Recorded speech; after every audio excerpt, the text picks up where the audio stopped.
Hello, Garland Nixon here. And there was a drone attack on the last 24 hours on the Kremlin. And let's talk about what may happen as a result. Let's talk.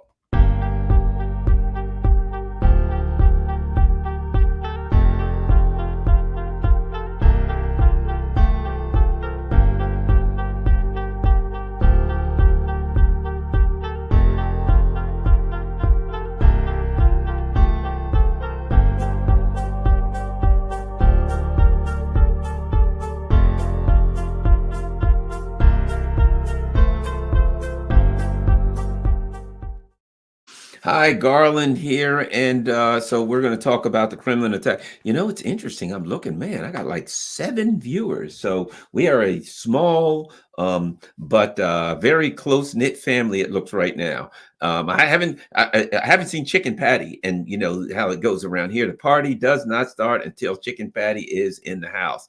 But so by now, everybody knows basically wow, that was quick. I went from 7 to 69, just like blink of an eye, 7 to 69. So basically, what happened?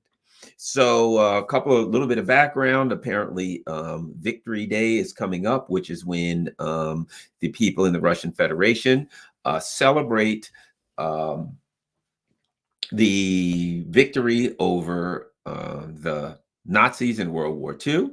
It is a major day. I'm going to do something over the other side here because, okay, yeah, well, bottom line, I have Rockfin running. And real quick, a lot of people have said to me before I go any further, a lot of people have said to me, Garland, when you start off, you run this darn 30-second thing. And would you stop that? It aggravates me. No, because Rockfin is a little bit different. And I have to do that in order to run multiple streams. Okay, I run on Rockfin, I run on something else. I think it's Twitch or BitChute. I don't know, whatever the hell. I think it's Twitch. And then I run on Twitter. So in order to get my other streams going, I have to do that for those who questioned why I do it. Okay. There we go. 115 people. We're getting somewhere. Only another 1,000 to go. So in Russia, it's a big celebration. And you know, it's a big tradition. You know, that's one of the biggest things in the history of their society, of their culture. You lose 30 million people, you fight and then you win. You fight this gigantic, powerful, brutal, vicious, hateful enemy and you lose a lot of people, but in the end you win. And I think that the Russian people are very proud of that, and they want to keep that in their they want to celebrate the victory. That's what it's going on. It was a horrible and brutal time. The Russian people have been through a lot of very difficult times, but they want to celebrate a proud victory. So I think part of what happened with this, a couple of things, part of what happened with this drone attack is, and I don't think this is inconsequential. I'm reading that the Ukrainians have somehow either started their so-called spring offensive. So there's something that appears to be this spring offensive going on. There are sources that I'm getting that are saying there's some fighting going on that appears to be this spring offensive, some type of a counteroffensive in Bakhmut, some kind of possible of Zaporozhye region. So they decided they're going to start this spring offensive. Now, keep in mind, what we've been reading recently has not been good for Ukraine. It's been, hey, the spring offensive is coming, but there's a lot of discussion. There are people on both sides of the Atlantic. There are people in the Ukrainian military chain and their masters, their patrons, who actually pull all the shots in Washington, D.C. There's a discussion there saying, can they win? Can they even, will it be a disaster? The word massacre has been out there. Will they run into a massacre? So if, as it appears, this so-called spring offensive, or such as they're able to present, is starting, it would make sense that they would want to do something to take the news away, that they would want to do something to say, look, we don't want the news looking at this offensive. Think about it. If the offensive actually started today, they don't want people looking and saying, okay, the offensive officially started today. How's it going? And especially if they think it won't go so good, they want people talking about other things. So I believe that the drone attack, for starters, was a bit, and was a bit of a red herring to throw people in another direction. And you know how the neocons are. They always do this. They do this a lot.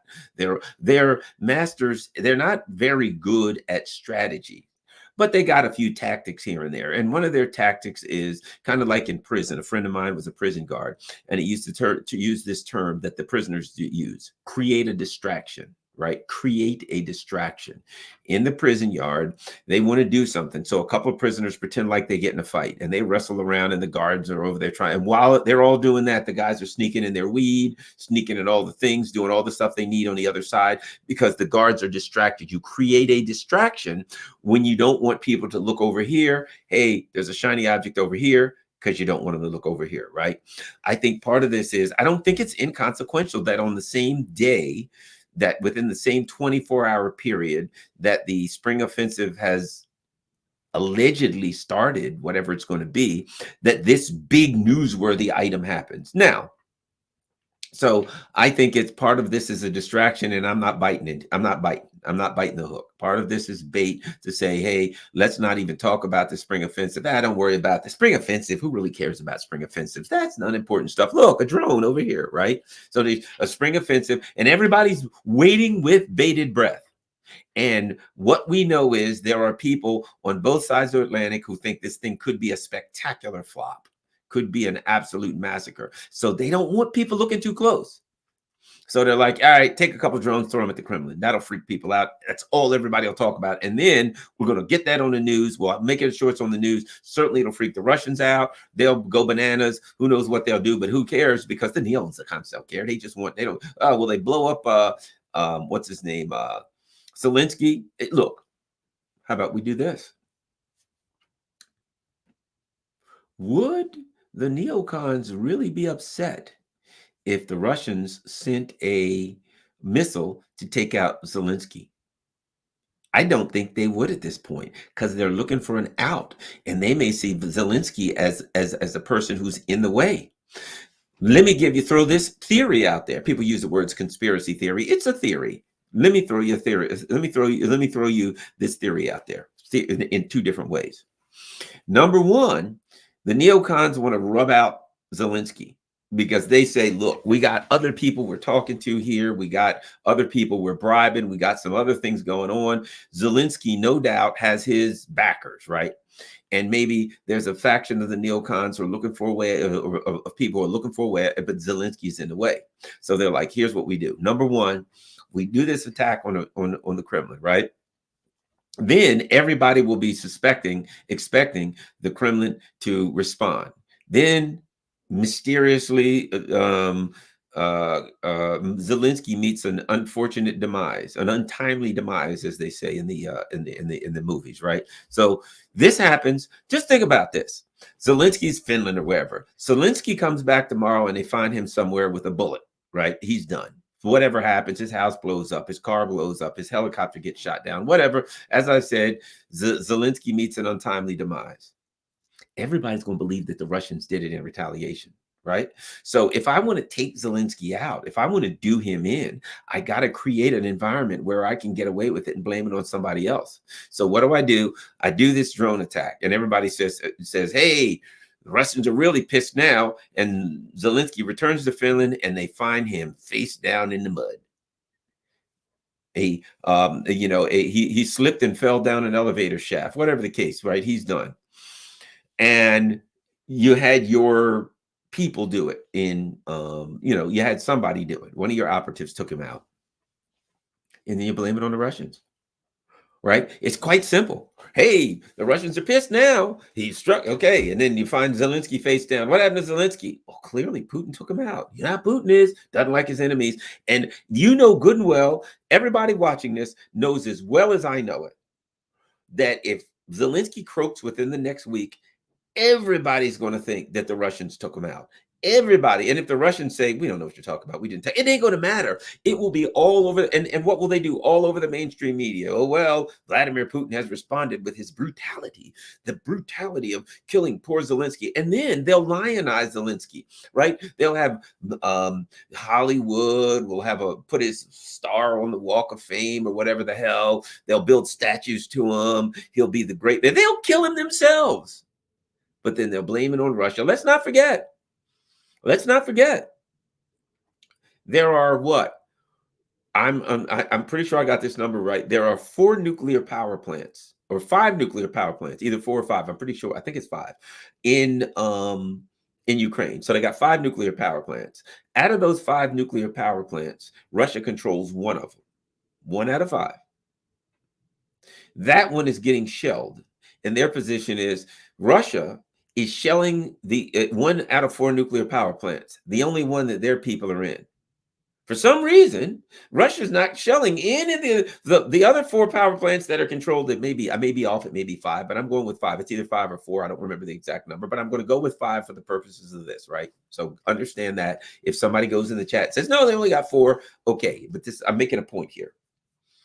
And my point is, so we're to believe that Russia only controls 1 out of 5 power plants, and that's the one they chose to throw artillery rounds at, the one that they control. But all of the other ones that they don't control, they wouldn't want to harm a hair on the head of any of the Ukrainians. So they're crazy madmen. They're insane. Everybody knows the Russians are madmen. They can't be controlled. They're out of control. They're so crazy that they're attacking nuclear power plants, but for some reason they're not crazy enough to attack any ones that the Ukrainians are in. They're only attacking their own, right?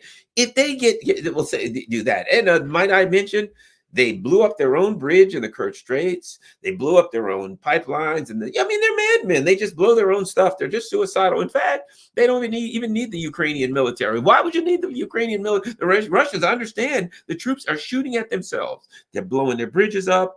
They're attacking their own nuclear power plant. They're blowing up their own pipelines. And I guess they're just firing on their own positions now. Well, Russian planes flying over, dropping bombs on Russian positions. It makes as much sense as what they're saying. So they will hand us any kind of crap about the Russians.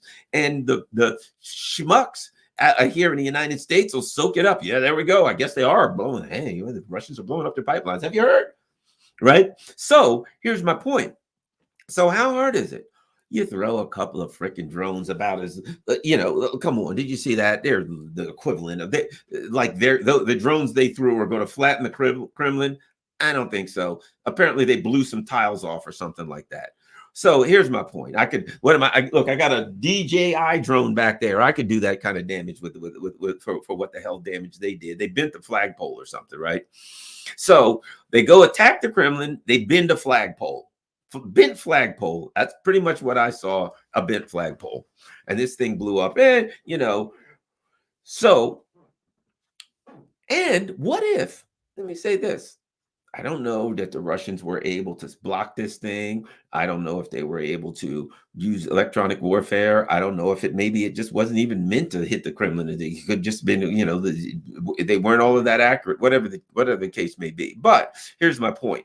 My point comes back to the same thing, which is theory A, and I'll go to theory A and B. Theory A, the neocons want to rub out Zelensky, so they create the environment where they can do it and blame it on the Russians. They create an environment, and then they say, can we all agree that the Russians are furious, right? And everybody everywhere is saying, what are the Russians going to do to retaliate? And all the people in Russia are saying, you got to blow up Zelensky. And people are running around saying, do you think they're going to blow up Zelensky? I think they're going to take out Zelensky. Hey, do you think so they've got a question on everybody's lips. Will the Russians take out Zelensky? And if the neocons want to take out Zelensky, could they have a better time?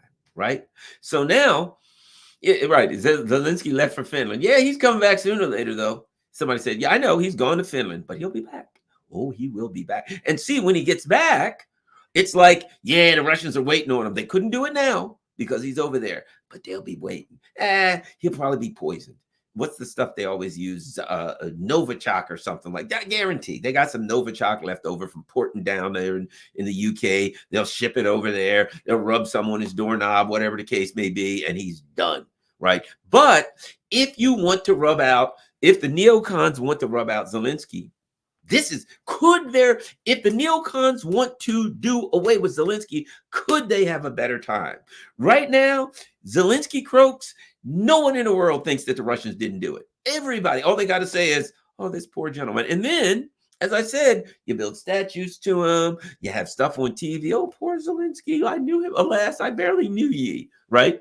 He's done. And kill him. He was our guy. He was a man of democracy. He stood for the people. He fought for righteousness and good and truth and the American way, or whatever the hell, right? You do all of that, you killed him. But the setup was exquisite, right? So theory A, they want to rub Zelensky out and they blame it on the Russians, right? Theory B, they want to Zelensky out of the way, and they want the Russians to rub him out. So they do something. Zelensky don't even know about it, right? They do something. If you notice right off the bat, they said we didn't do it. Well, maybe in fact, maybe the Ukrainians didn't do it. Maybe it was the CIA. Maybe it was MI6. You know what I mean? Maybe it was one of these people working with factors in there, with working with groups in Ukraine. Maybe Zelensky doesn't know.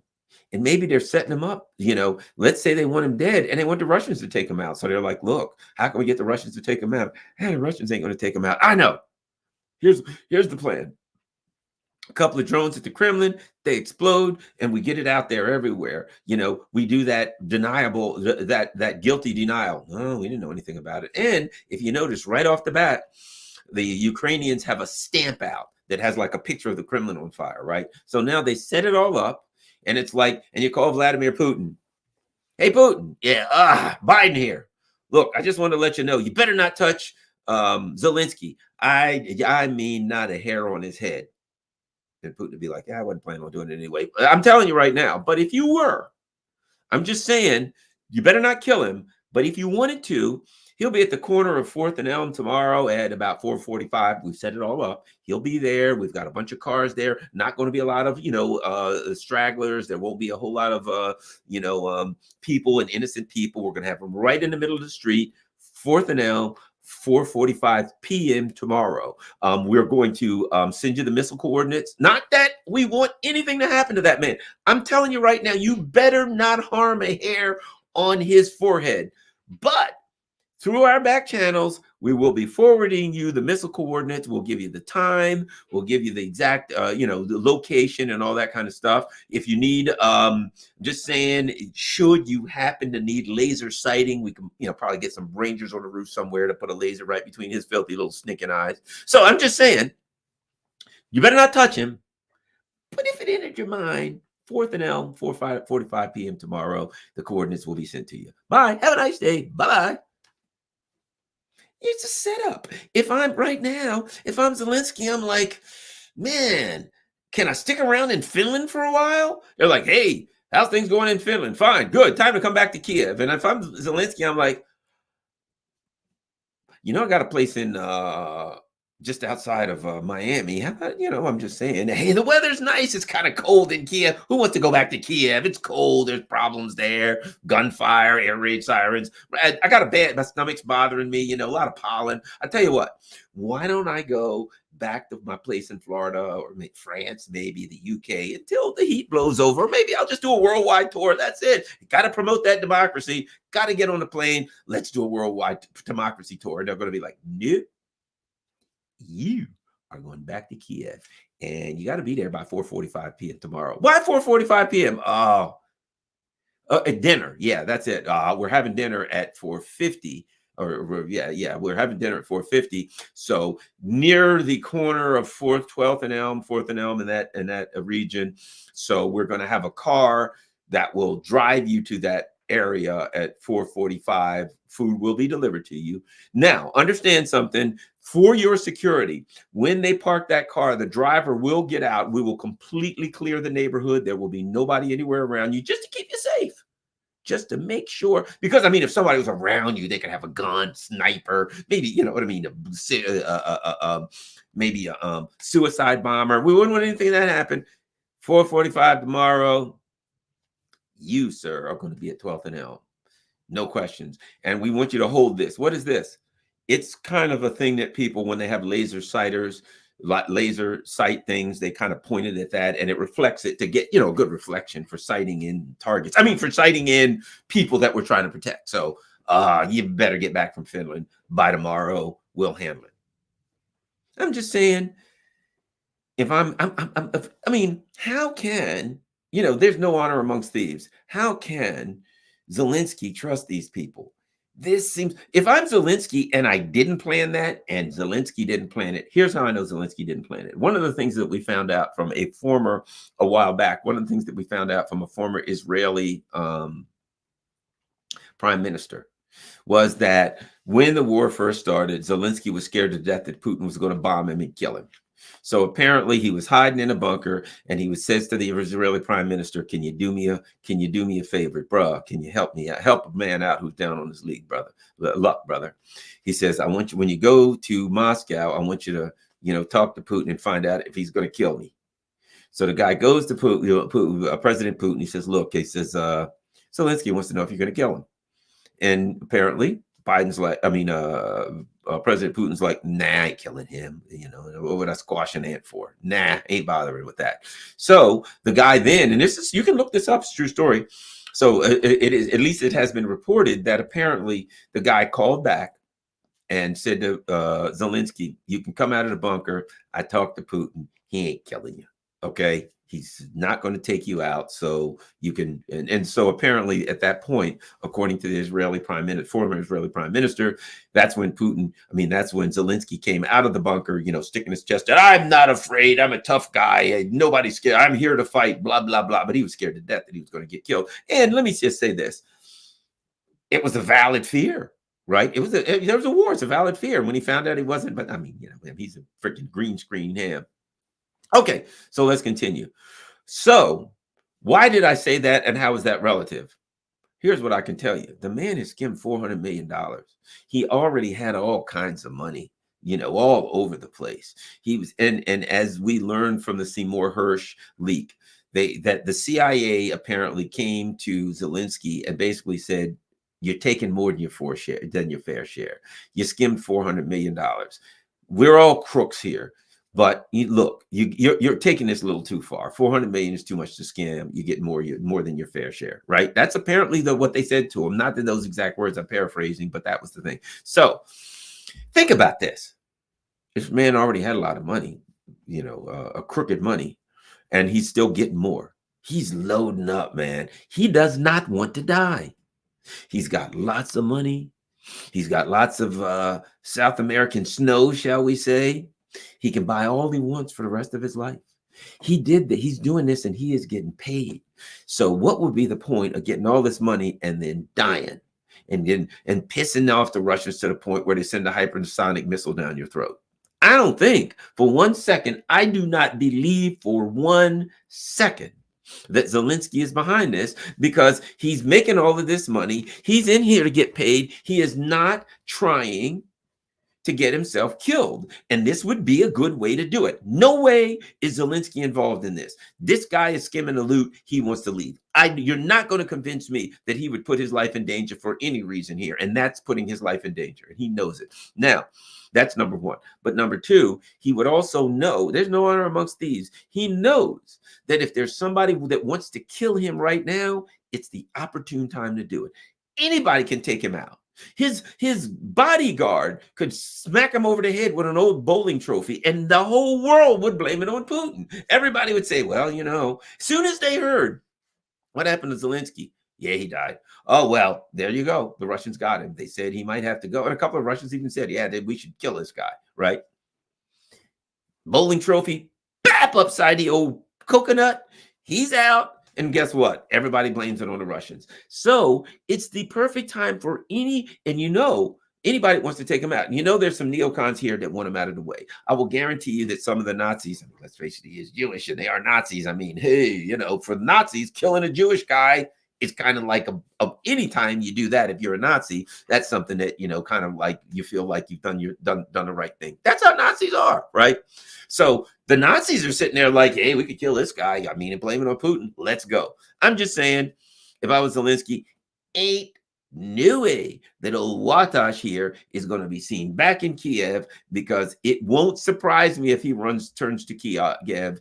And just saying, I'm just saying. Okay, now let's get to the other side.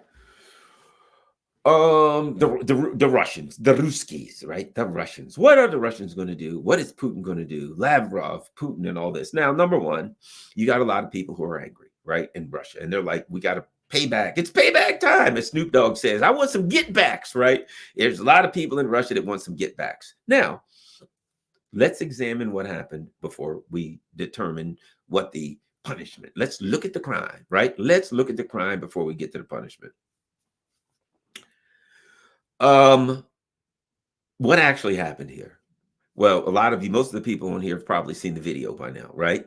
So what we saw was a flying explosive device hit a friggin' flagpole on the whatever they were planning on doing. They hit a flagpole on the Kremlin and bent the flagpole, and the other one apparently blew up and some pieces fell down and damaged some tiles or something like that. They'll probably need a roof job in some areas of the Kremlin. I think that's about it. That is physically right? Because you got to start off with not what they were attempting to do. What were the perpetrators? We're assuming it's the Ukrainians, as I said, and we know it wasn't the CIA, MI6, whoever, but we don't know.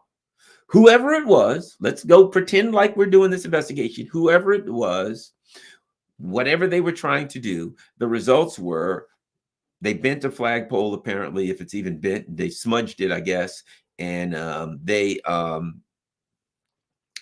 smudged the flagpole, and there's going to be some roofing tiles that need to be replaced. I think that's about the long and short of it. So what did actually happen? What are the Russians angry over? I think the anger is over the embarrassment of it, right? Oh, no, there's an embarrassment because they were able to get a couple of drones through, right? They got a couple of drones in, and these drones were able to blow up, right?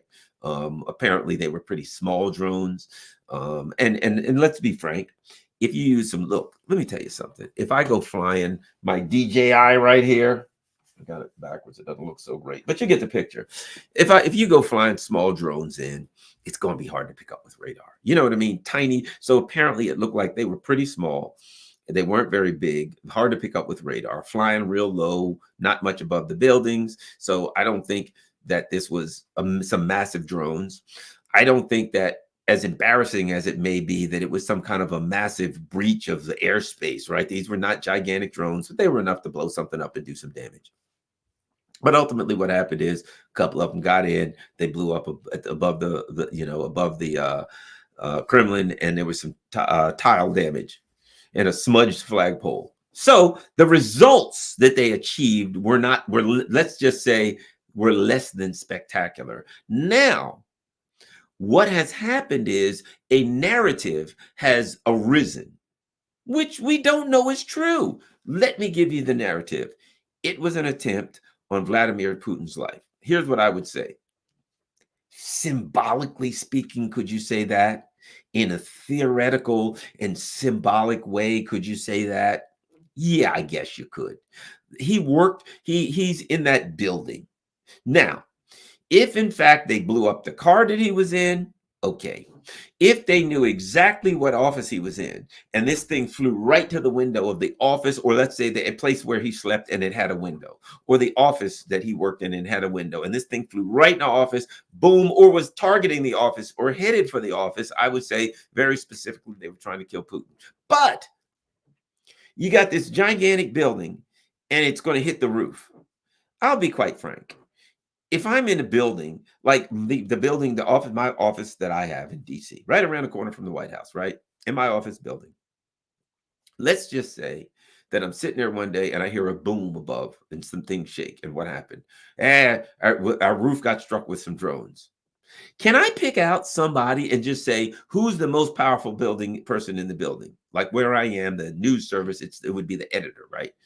So what would I say? They're trying to kill the editor. Why? Well, he's the most powerful person here. It had to be. Symbolically, theoretically, I guess you could say that, but they were trying to attack the building with drones. So I'm not going to buy into this, to be quite frank.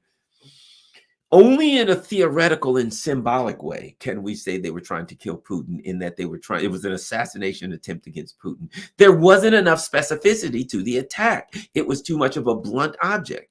Right? They threw something at a building that he may or may not have been in. At the time, he wasn't in the building. So let's face it, they didn't have the intelligence necessary to know if, in fact, they were, in my comical scenario that I did a few minutes ago, what did I say when I said, yeah, Biden's going to call Putin? What did I say? He's going to say to him tomorrow at 4:45 p.m., he will be at the corner of 12th and Elm, and we're going to send you the missile coordinates. In my, just, it was a joke, but I'm just saying, because there's a level of specificity. If in fact it is a very specific attack on a specific individual, you got to have some intelligence. Where's this person going to be? What time? If Putin's car parked and then he's walking across there and it hit just before or just after, right where his car was coming in, I'd say that was pretty specific. They were after Putin. But the fact is, they've torched off a couple of drones at a building. Now, let's just add this. It was in the middle of the night. Apparently, from what I'm hearing, it was at night. He wasn't there or whatever. So they didn't have the intelligence to know where he would be. They didn't even know if he was there, obviously, because he wasn't there. He could have been, let's face it, this is Russia. He could have been 8 time zones away.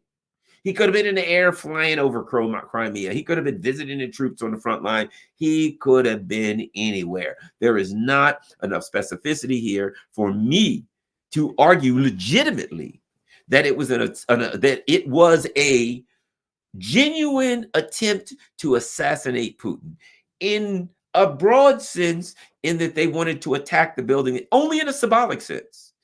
Only in a symbolic sense. In the same way that if you believe what we've been told about 9/11, right, then I'm just going with what the argument about 9/11 was, right? What we were told about 9/11 is that the attackers, the reason that the Twin Towers were selected in New York, because they were kind of symbolic of U.S. economic hegemonic power, right? These are the world trade centers, right? World trade. And the U.S. dominates world trade and also uses its domination of world trade as a weapon. And so therefore, symbolically, they were going to the heart of the empire, the heart of empire's world trade, and they were going to strike the heart of the empire, these 2 buildings, right? So there was a symbolic message there. There was a symbolic attack there, right? You can argue that same thing here, in that this is the heart of Russia, and this is where Vladimir Putin has an office, and blah blah blah. So in the same symbolic manner that the World Trade Center was attacked, symbolically speaking, it was an attack on Putin in an attempt to take his life. But in an actual specific and practical manner, if they didn't have the data to know where he would be and to launch some specific attack, to me, it really wasn't. He could have been any damn where. So you throw a couple of explosives that aren't all that powerful at a building that he's in sometimes. Potentially, he could be there, maybe not, but he could be anywhere in the building. Could be in the basement, could be in the middle of the building. You don't even know. You're hitting the top of the building. How much damage is that going to do? Let's start there. There's like the top round part. There's nobody up inside of there anyway. They're in offices down below. So you hit a flagpole. So I'm just not buying, to be quite frank. I'm not taking the position that this was an attempt on Vladimir Putin's life. I'm taking the position only that it was a symbolic attempt on Vladimir Putin's life, symbolic speaking. And therefore, the response should only be symbolic. So here's what I'm going to say next. What would I do? What do I think the Russians will do? What would I do if I were the leader of Russia right now? Not all that much, to be quite frank. It's a symbolic attack. Ain't all that. You know what I would do if I were Vladimir Putin? I'd double down on my security a bit, things of that nature. I'd say, all right, just to be safe, let's double down on my security, right? I'd do that kind of stuff. But I wouldn't freak myself out, and I wouldn't go starting World War III. Here's something I think that I think like this. Look, things are going in the way we want them to go. This thing's dragging out. The people, the populations in the countries in the West are hurting, and they're getting a little tired of this, and they ain't happy about the direction things are going. Economically speaking, we're making it through this okay. We've got heavy support from China. We're building BRICS, and we're building Shanghai Cooperation Organization. We're doing the things we need to do economically. We're doing things we need to do diplomatically. We're making it financially. I'm sure things aren't perfect with the Russian government, I'm sure, but they're surviving far better than anybody thought that they would. The shelves are still full, and in the grocery stores, and people's day-to-day lives has not been disrupted, and they're not suffering but so much. So you still got good, strong support from Russian people.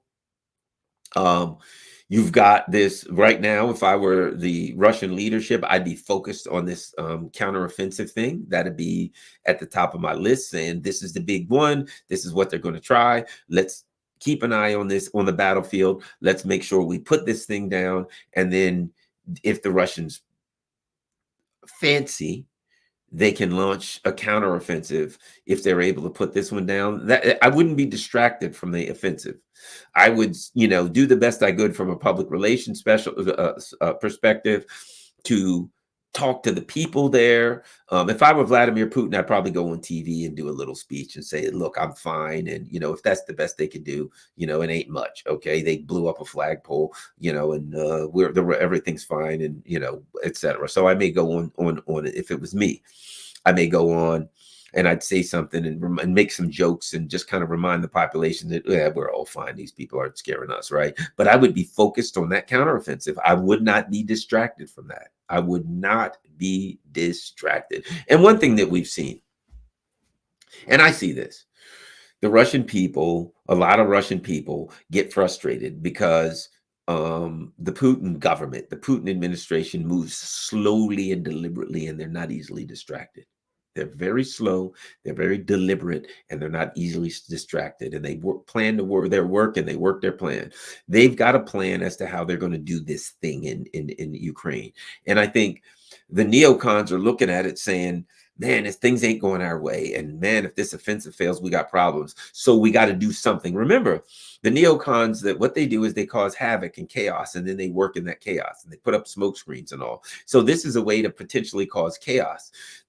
What the Russians are doing seems to be working, slow plodding along, wearing down the Ukrainian army, putting down the offensive, this counteroffensive, prepping for that, getting ready to fight the counteroffensive. That's the Russians, it's they're focused on, right? Distract them from that. Distract everything from the counteroffensive, so that if the counteroffensive flops really, really bad, you'll have such a big distraction, people won't be talking about it. And so the Russians, I think, are not distracted. I mean, the Russian leadership is not distracted. They may look at this and just say, look, fire a couple extra missiles or something. If I'm Putin, I'm like, hey, you got a couple of extra Kinzhal missiles laying around? Yeah, throw them at a power plant or something. Cut the lights out for an extra day or two in friggin' Kiev. You just do something to quell the population for a while, strike, and then we'll go on TV and say we struck at the heart of the evil Nazi empire, blah blah blah. But meanwhile, we are not going to be distracted from our mission. What we're doing is in a war of attrition, and we're going to attrit these bastards until this thing is over. So if I'm in charge, I see it as a distraction. I don't see it as a significant. People say it's an escalation. Yeah, in theory, yes, it is. But in practical reality, it didn't do that much damage, and Putin wasn't there. So I'm just saying, I'm not going to get distracted. I'm not going to say now we got to act or whatever, and I don't think that the Russians that the Putin administration will do much, because you are what your record says you are. And time and again, they blow up the bridge. And the Ukrainians blow up the bridge, and the Russians say, we got to get them now. Oh, we got to act. Putin, what are you going to do? Man, he throws a couple missiles or something, right? They blow up something in Crimea, and the people in Russia are like, oh, you got to act now. They hit Crimea. Oh, them sons of bitches hit Crimea. Now you got to get them. The Russian government throws a couple extra missiles at them or something, keeps doing what they're doing, right? So every so many weeks or months, the Ukrainians try to do some outlandish act, right? They try to do something that's going to freak everybody out, that's going to cause chaos. And it's like, we're losing. We got to do something. Quick, blow up the Crimean Bridge. Yeah, there we go. They attack some people in Belgorod. They throw some rounds across the border and hit a small village in Russia. They do something to try. I call these, as Alexander Morris refers to them, as pinprick attacks. Look, they're losing in some areas 500 people a day. Right? 500 people a day, which is a horrific tragedy, of course, but 500 people a day. And the best you can do is bend a freaking flagpole. I don't think you're winning. And I don't think that's enough if you're winning to say, hey, I got an idea. I know what we need to do. Yeah, let's take this 150,000 troops that's banging the hell out of the Ukrainians on the front line. Yeah, let's move them back to Moscow to protect the flagpole.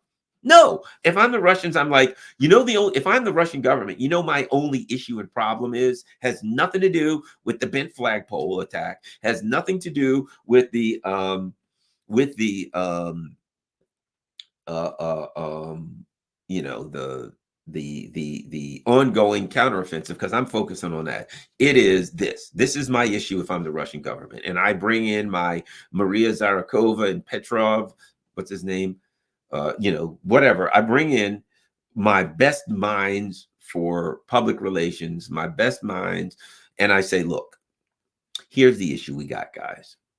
The people are freaked out. I'm fine. I ain't worried about it. A bent flagpole can be repaired. We got bigger fish to fry.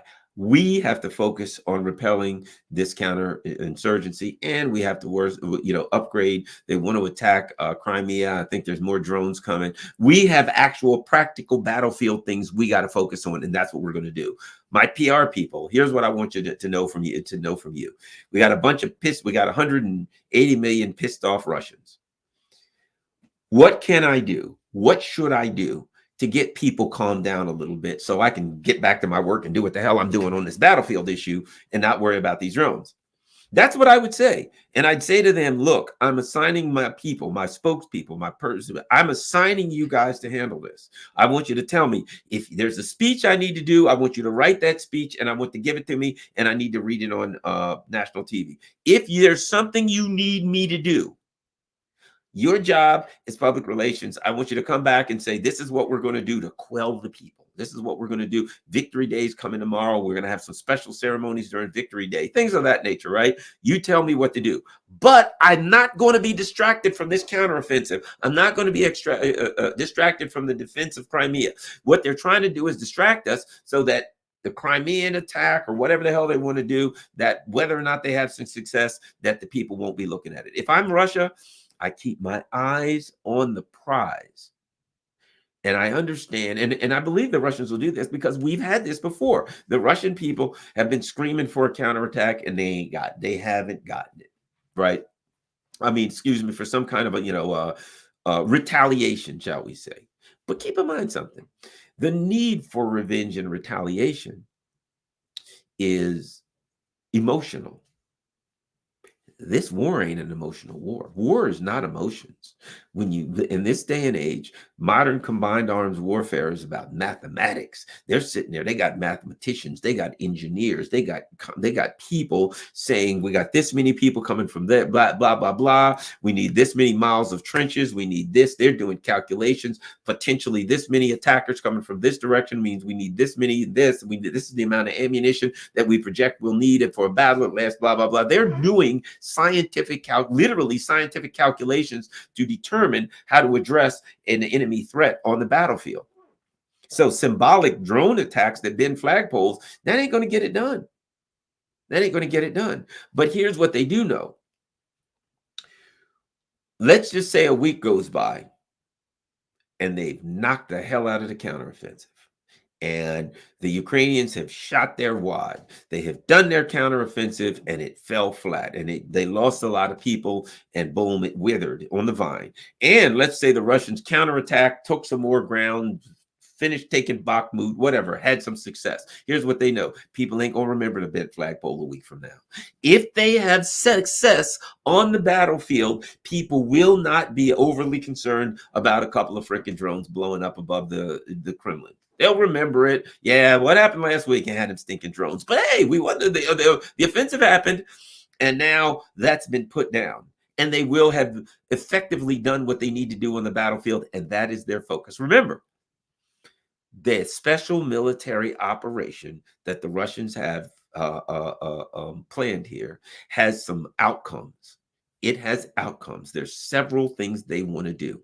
Right? This is where we're trying to do. We started here. We're trying to get here.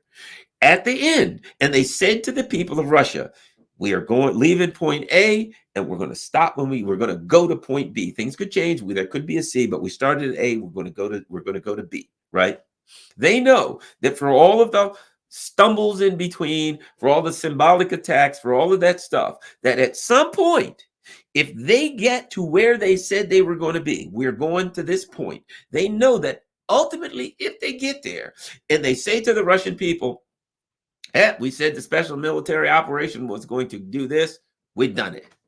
That the Russian people will forget. They won't be like, yeah, you might have won the war, but hey, what about that bent flagpole, man? You may have won the war, but that's not important now. The Ukrainians were able to bend the flagpole on the Kremlin, and they knocked some tiles off too. You know, I mean, come on, who cares about a war that was won when we got a bent flagpole and missing tiles on the roof that have to be fixed? No, that ain't what the people's going to. So it's like this. You're in a boxing match, you're in a game, whatever. You're in a fight. I'm in a fight, right? Some guys attacked me and he gets in a punch. Whap!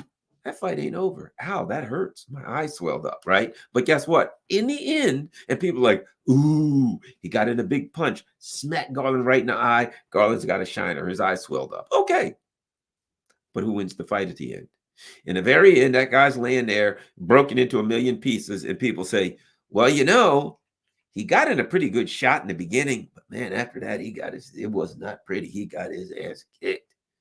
And people are not going to look and just say, ha, ha, ha, you got a shiner. They're going to say, you got a black eye, but you sure beat the hell out of that other guy. That's what the Russians know. They're trying to get somewhere. And all of these things, as time passes, these are things that are media points. Right? It's a media point. Right now, the media is all over that. The emotion, oh no, they attacked the Kremlin, blah, blah, all that stuff's blowing up.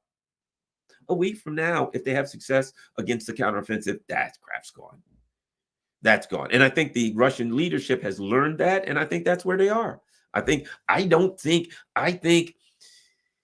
they'll throw some, let me add this, they'll throw some missiles or extra missiles or something in Kiev and hit a power station or something. But here's my point. They know that the neocons are trying to either, but one or two, some combination of these two things, distract them from focusing on the battlefield and distract the news media from focusing on the battlefield because they feel that they're going to lose, right? So they're trying to either distract them or looking at it saying things are going the Russians' way. We're running out of ammo. We got to try to get a win right now because, you know, we're not getting many wins these days. You know, there's leaks and all kinds of stuff. So we'll do something that we can call it a win. We can say, hey, as Alexander Mercouris calls it, it's a pinprick, but they can claim a victory. Ha ha! We were able to attack Moscow. Well, I mean, in reality, it was. I mean, if you like sent some bombers in and you bombed the outskirts of Moscow, okay, fine. You know, you sent some missiles in, you blew up a military base in Moscow, you did something. A couple of drones, you really didn't accomplish much, but you can symbolically say we attacked Moscow. And so the neocons wanted that. They wanted to get an embarrassment because they like that kind of stuff. They wanted to influence the press because they like that kind of stuff. They wanted to say they got to win. They like that kind of stuff. Maybe cause some chaos. Maybe get the Russians to do something stupid. Maybe they can entice the Russians into killing Zelensky and Zelensky. They'd love that. They'd love that. Or maybe they can get the cover they want to kill them themselves. They'd like that. Whatever, if that's what they're ready to do. But I don't think the Russians, I think if you, and most of the people here, you know, you think about what people are saying right now. They're saying what I'm saying, but in a different way. Here's what I'm saying. I'm not going to put a positive spin on it. I'm saying I'm putting a practical spin on it. So the practical spin I'm putting on it is, if you want to call it a spin, I think the Russian leadership sees it for what it is, a pinprick at best. And they're going to just say, oh, crap. Hey, PR people, do something with that. We're focusing on the counteroffensive and on the battle. We're going to get back to what we're saying. I think that's the spin they're putting on it. And of course, the other spin is, oh my God, there was a successful attack on Moscow. So I think the Russian leadership spin is what it is. And what have they done every time? Every single time the Kerch Strait blows up and bridge gets bombed. And what does Moscow say? Couple holes in the freaking thing. It ain't that big a deal. They show pictures of it and there's a few holes in it, right? And then they show it and they say, we're going to fix it and we'll be driving on it in 6 weeks or whatever. 6 weeks from now, they show a smooth bridge and trains going again, and cars going back and forth. And nobody's sitting there right now crying themselves to sleep over the Kerch Bridge incident. People have forgotten it. That's what they know.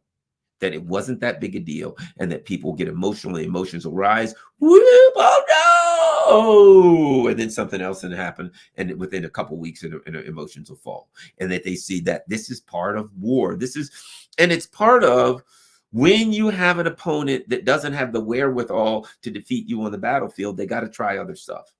And it's going to be, we're going to bomb the Kerch Bridge. We're going to send some drones to Crimea. We're going to try to bend a flagpole or something on the Kremlin. We're going to do pinprick attacks. We're going to do drone attacks. We're going to do anything we can to give the appearance that we're having some kind of success when we're losing 500 freaking people a day. And we're running out of ammunition, and our tanks are being blown up, and our planes are being shot down.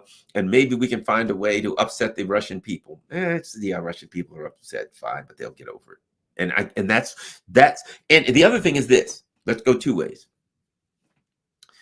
The Russian people look at this and say, our leadership ain't gonna do a damn thing about it. It just burns me up. They're gonna blow up something. They're gonna do another terrorist attack on us. They're gonna do something, and our people ain't gonna do nothing about it. I'm pissed, right? That's what the Russian people say about the government. The government already knows that, and they're like, that's what they're gonna say. And within a couple of weeks, they'll be fine, and they'll be gung-ho again. You go get those Nazis, right? So they already know the people will be upset for a certain amount of days, and it'll blow over. And here's my count of how many days they'll be upset. 1. You know why? Because I think it's tomorrow or within days they're going to have the Russian Victory Day, and I think the Russians already realized. Let me tell you something. They're going to have that flagpole fixed before the Russian Victory Day thing. So they're going to be like, look, we're going to have this, and the people will be so busy celebrating the defeat over the Nazis, and Putin will give a speech and say, we beat the Nazis before, and damn it, we're going to beat the Nazis again, and there's a counteroffensive going on, and we're winning the counteroffensive, and things of that nature will go on, and then the people will forget it. So the history is the neocons launch these kind of pinprick attacks that don't really do a lot of damage. Maybe, sadly, unfortunately, they kill one person here, one person there, but they don't advance the war effort, right? They advance a propaganda effort, it's things like that, but they don't advance the war effort.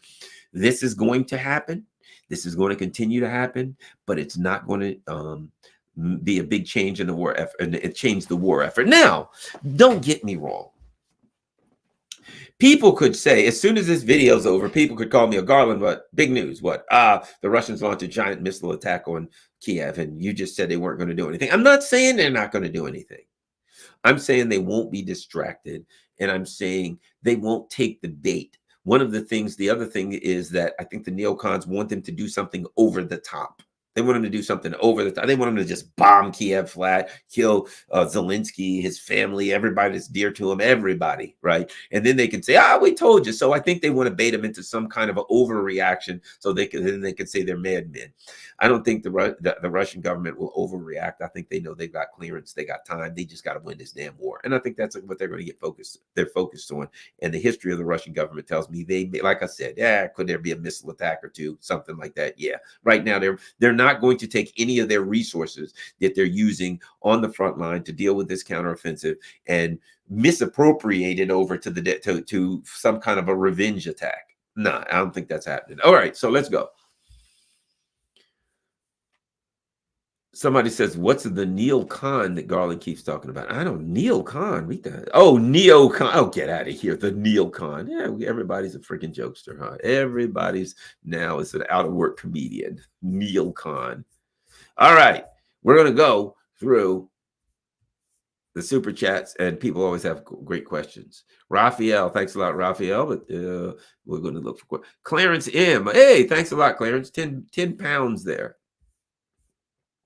Certainly appreciate that. All right, let's go to Raphael again. He says, gee, you're the only person who truly understands Putin. How can he stay so cool? The dude is not saying anything. Keep on carrying meetings all day. That's it.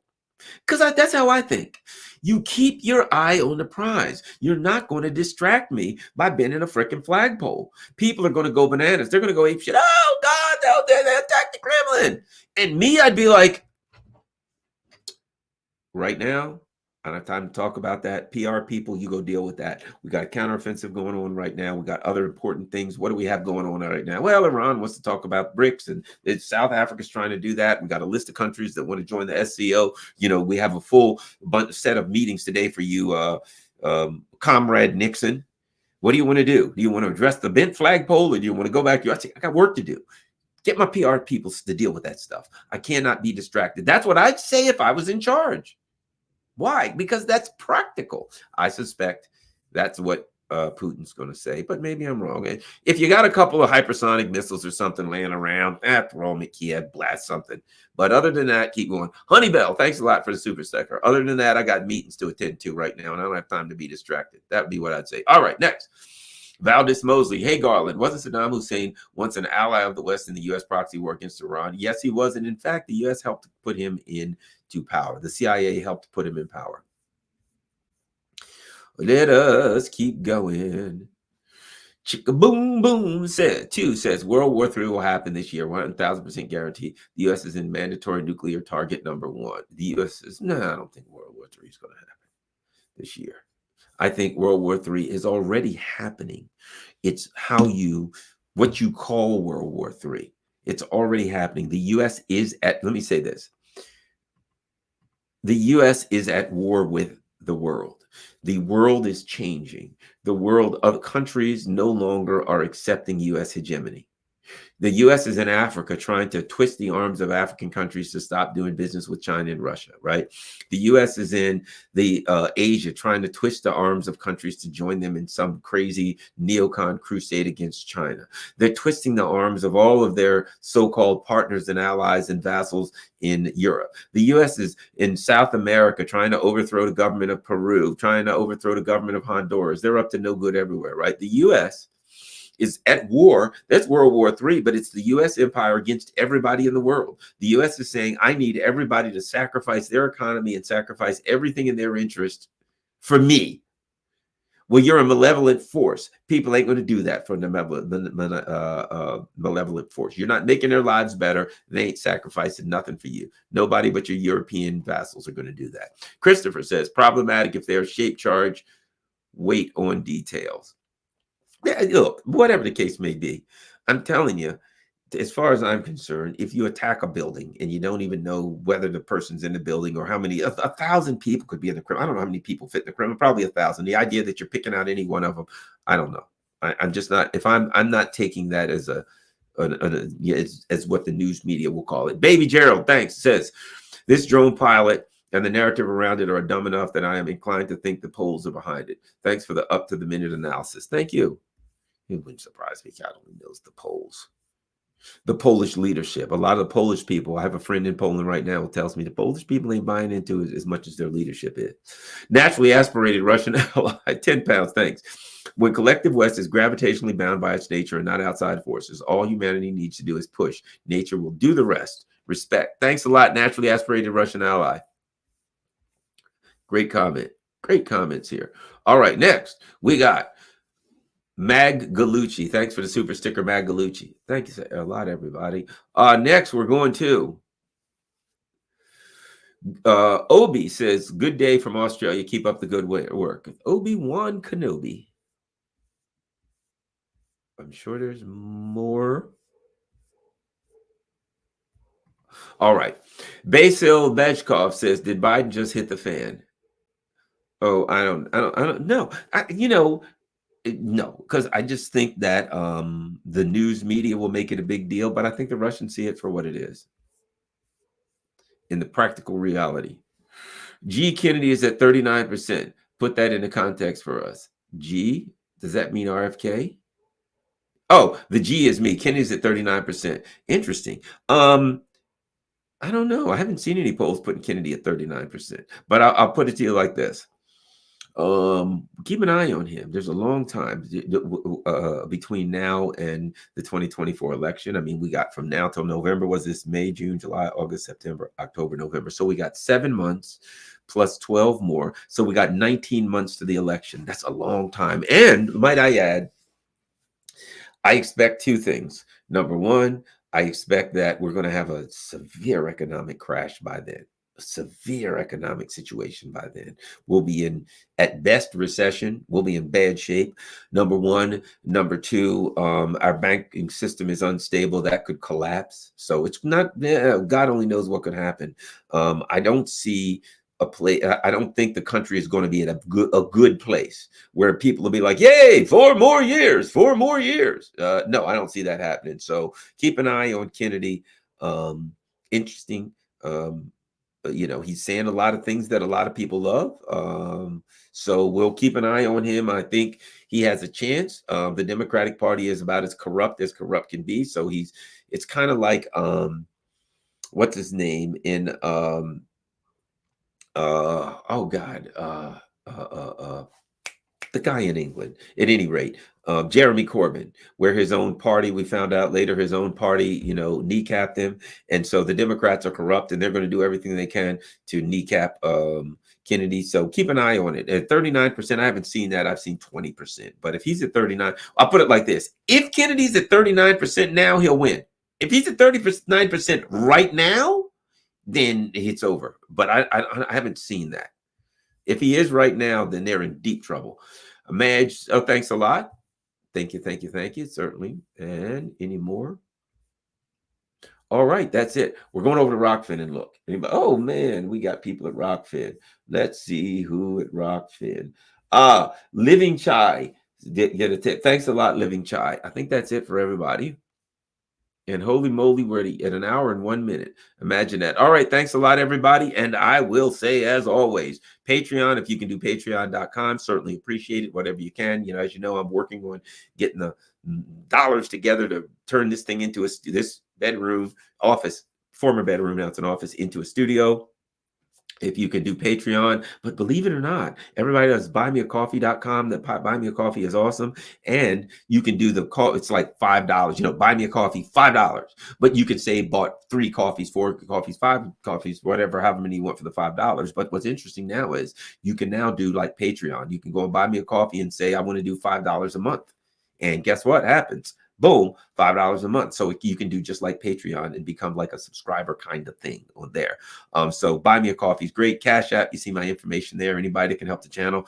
Rockfin, don't forget, go to Rockfin. Please go to Rockfin. Everybody, please, 1485 people. Everybody, make sure you like and subscribe on this channel if you're not subscribing. But like this video. I don't know if it does any good with all the censorship on YouTube. Rockfin, go there, please. Become a member. It doesn't cost anything. Rockfin's great. Doesn't have any advertisements. And it's free speech. If they throw me off of YouTube, everybody can go right to Rockfin and see me. Never miss a beat.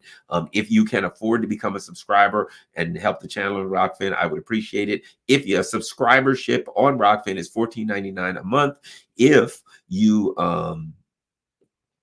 if you sign up for a year, they give you a couple months free, and it comes up to like $14.40 or something like that. So if you can afford to be a subscriber, it'd be great. If not, just become a member and you'll get pretty much everything. I do 1 subscriber only show per week on Rockfin, so the subscribers will see that. So thanks a lot, everybody. Certainly appreciate it. Buymeacoffee.com if you can do a coffee, a couple of coffees, or of course, if you can be a subscriber, kind of like Patreon. I mean, what do they call it? I don't know what they call it you'll see it on Buy Me a Coffee, that allows you to do like $5, $10, whatever you want a month. You can do that. All right. Thanks a lot, everybody. Let me see. Did I miss any super chats? Yes, I did. I'm glad I looked.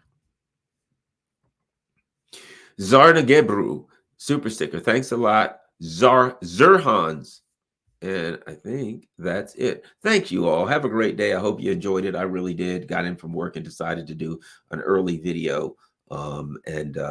Thanks a lot, everybody. Have a great day. Make sure you share this on all your social media platforms. Peace. I'm out. And free Assange, free Assange, free Assange.